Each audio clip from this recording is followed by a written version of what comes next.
Nossa aula de hoje é sobre línguas antigas e traduções da Bíblia. Já falamos antes que a Bíblia foi escrita em línguas antigas. Nós gostaríamos de explicar isso de novo, com um pouco mais de calma, e também falar dos processos de tradução e das várias traduções e processos de tradução que a Bíblia passou ao longo dos séculos. A Bíblia foi escrita em 3 línguas muito antigas. É sempre bom lembrar desse ponto, porque tradução, para quem conhece e já teve experiência, é um negócio complicado. Traduzir ideias, frases de um idioma para outro não é tão simples. Às vezes as coisas se perdem na tradução.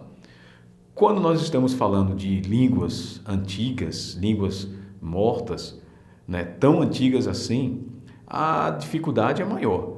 Então é sempre bom lembrar que ao ler a Bíblia, você está indo a um mundo distante no passado, que o acesso é através de tradução de idiomas antigos. Tendo isso em mente, vai facilitar a sua compreensão do texto e a necessidade de olhar várias traduções quando você estiver lendo e estudando e tentando entender a sua Bíblia. A primeira língua que nós gostaríamos de falar é o hebraico, essa que você está vendo na tela. Ela é a Bíblia, é a língua, em que o Antigo Testamento foi praticamente todo escrito. Ela é uma língua semítica que pertence ao grupo de línguas semíticas. Ainda falando de Antigo Testamento, o Antigo Testamento tem algumas porções que foram escritos em aramaico. Aramaico era a língua do Império Persa e também era a língua do grupo de línguas semíticas. No Antigo Testamento nós temos algumas porções que foram escritas em aramaico. Daniel, capítulo 2 ao capítulo 7, Esdras, capítulo 4 a 6 e o capítulo 7, uma porção do capítulo 7, foram escritos em aramaico, porque esses 2 livros, Daniel e Esdras, foram escritos durante o período do domínio persa. E também você vai encontrar 2 palavrinhas perdidas no Antigo Testamento, em Gênesis 31, 47 e Jeremias 10, 11, onde a palavras em aramaico aparecem nesses 2 versículos. Quando chegamos ao Novo Testamento, nós temos um outro idioma, que é o grego, e aquele grego utilizado no Novo Testamento é chamado de grego koiné, que é uma palavra que quer dizer comum, popular, do povo. E foi o grego utilizado para escrever os 27 livros do Novo Testamento, todos eles escritos em grego koiné, que é o grego falado durante o período helenista. O período helenista foi aquele período em que Alexandre o Grande não somente conquistou, mas expandiu a cultura grega, seu idioma, em várias partes ali do Oriente Médio. E o grego o grego koiné terminou se tornando a língua franca, a língua comum daqueles povos. E esse grego, ele continuou muito depois do período de Alexandre e teve uma duração aí de aproximadamente 6 séculos, digamos em torno de 300 anos antes de Cristo e também continuou por mais 300 anos depois de Cristo, até chegar um novo período da língua grega. Ainda falando do grego koiné, e dentro do assunto de línguas antigas e traduções antigas, eu gostaria de dar alguns exemplos e outras traduções da Bíblia que foram feitas logo no começo, O Antigo Testamento, ele sofreu uma tradução para o grego koiné mais ou menos 3 séculos antes de Cristo. Essa tradução hoje ela é conhecida como Septuaginta. Outras traduções da Bíblia, Antigo e Novo Testamento, também foram sendo feitas nos primeiros séculos da era cristã. Você vai ter aí o Targum aramaico do Antigo Testamento, aproximadamente no final do 1º século depois de Cristo. Nós temos a Hexapla de Orígenes, também do Antigo Testamento, em torno do ano 240 depois de Cristo. Orígenes era um gênio, um teólogo do cristianismo, um estudioso. Então ele pegou 6 traduções diferentes e colocou elas lado a lado em 6 colunas de todo o Antigo Testamento. Hoje a gente tem alguns fragmentos dela, Também depois tivemos a famosa Vulgata, escrita por Jerônimo, que foi traduzido todo o Antigo e Novo Testamento para o latim popular, né, o latim do povo, no ano de 382 depois de Cristo. E essa imagem que você vê na tela é uma das traduções mais antigas da Bíblia, em gótico, também do século IV depois de Cristo. A Bíblia continuou sendo traduzida ao longo da Idade Média. Nós temos outros exemplos apenas para ilustrar a beleza e a riqueza desse livro.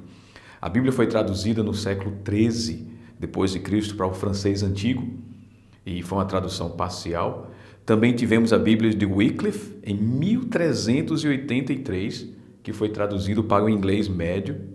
Depois disso, Martinho Lutero, já em 1521, ele traduziu o Novo Testamento direto do grego para o alemão, para a língua do povo. A Reina Valéria, em espanhol, foi de 1602, traduzida toda para o espanhol. Depois veio a famosa King James Version, né, KJV, que foi a versão do Rei Tiago, de 1611, para o inglês também.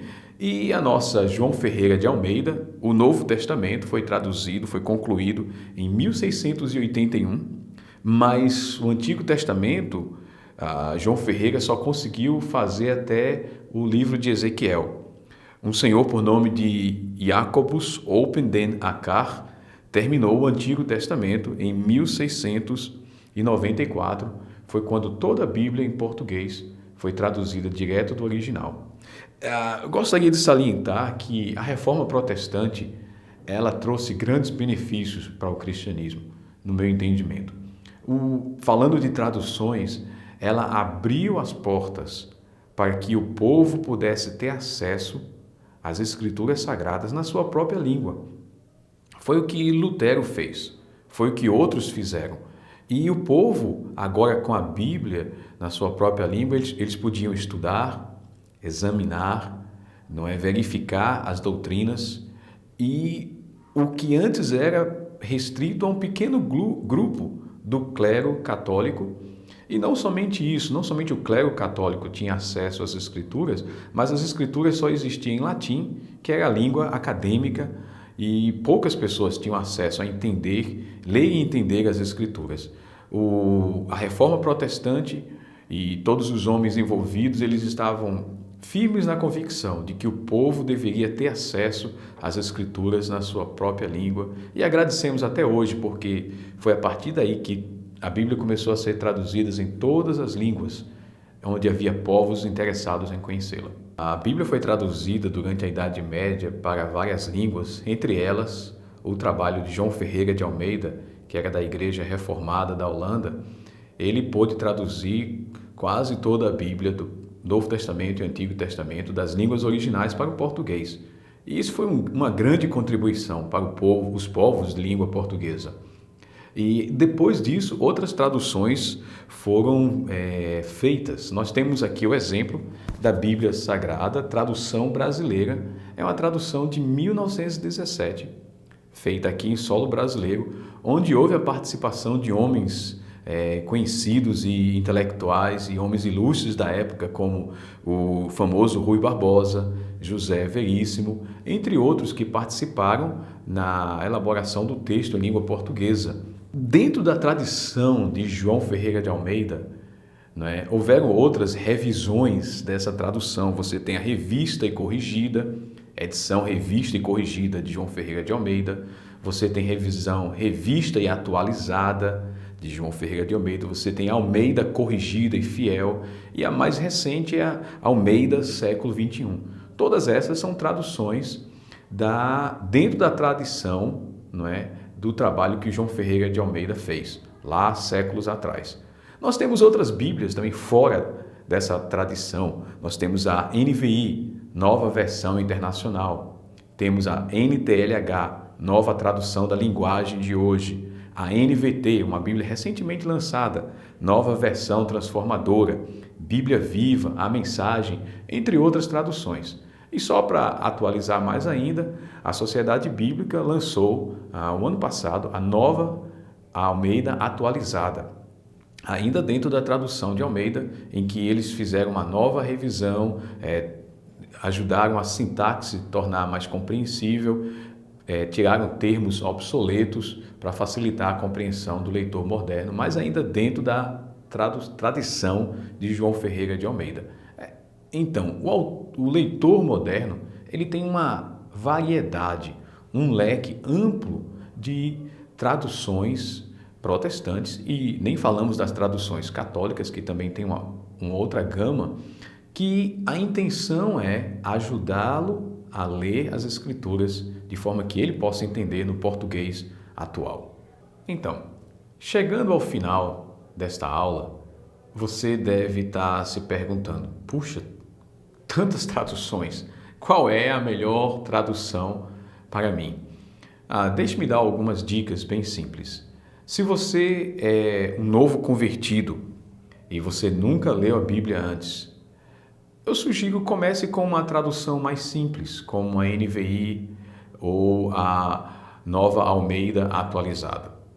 Se você é alguém que se converteu há pouco ou ainda não se converteu ao cristianismo, mas está tentando entender a fé cristã e tem pouca educação, talvez você fez até o ensino médio, mas tem a paixão e o desejo de conhecer as Escrituras, eu sugiro a nova tradução da linguagem de hoje, onde é um português mais facilitado para até o ensino fundamental ou médio. Se você vai fazer uma apresentação, uma pregação, uma aula, e aí você tem que ver qual é a sua audiência. Minha recomendação é use também a Nova Almeida, Almeida século XXI ou a NVI.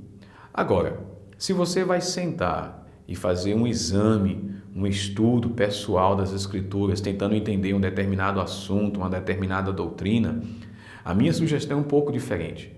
Sugiro que você tenha várias traduções ao seu dispor. Sugiro que você pegue traduções que são mais rígidas, mais antigas, como a Corrigida Fiel, a Revista e Corrigida, a Almeida, e use traduções mais modernas, mas que o texto flui com mais facilidade, como a NVI, NTLH. E aquela passagem que você está estudando, você compare uma com a outra. E, através dessa comparação, você possa pegar a mensagem principal daquele texto. Para estudos mais aprofundados, estudos pessoais das Escrituras, compare traduções mais antigas com traduções mais modernas, uma com a outra. Se é para apresentação ao público, uma tradução mais moderna, mais fácil. Se é para você que está começando agora, dependendo do seu grau de escolaridade, se você já tem um grau de escolaridade avançada, um bom vocabulário, que tal a Nova Almeida ou Almeida século XXI? Se você não estudou tanto, mas tem esse desejo de conhecer as Escrituras, nada te impede. Eu sugiro aí a nova tradução da linguagem de hoje. O ponto é, independente de onde você está, existem várias traduções acessíveis para você poder ler e conhecer esse livro. E que Deus continue te abençoando na busca do conhecimento das Escrituras. Até a próxima aula.